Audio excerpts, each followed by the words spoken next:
Medium সাইজের চিংড়ি দিয়ে এরকমভাবে ঝাল কীভাবে বানাবেন চলুন দেখে নিই। প্রথমেই আমি চিংড়ি মাছগুলো ভালো করে ধুয়ে নুন হলুদ মাখিয়ে রেখে দিয়েছিলাম। তারপর বেশ লাল লাল করে ভেজে নিয়েছিলাম। চিংড়ি মাছ ভাজা হয়ে এলে কড়াইতে তেল দিয়ে পেঁয়াজটাকেও ভালো মতো করে ভেজে নিতে হবে। তারপর কয়েকটা গোটা মশলা যেমন আদা, কাঁচা লঙ্কা, রসুন, টমেটো বেটে নেব। তারপর সেগুলো কড়াই দিয়ে পরিমাণ মতো নুন হলুদ দিয়ে খুব ভালো মতো করে কষে নিতে হবে।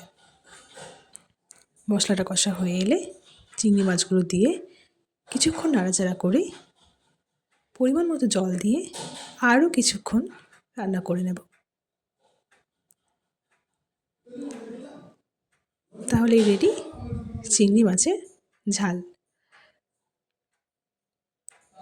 তো তোমরা বাড়িতে নিশ্চয়ই ট্রাই করবে আর জানিও কেমন লাগলো তোমাদের এই রেসিপিটা। ভালো লাগলে লাইক শেয়ার সাবস্ক্রাইব করে দিও।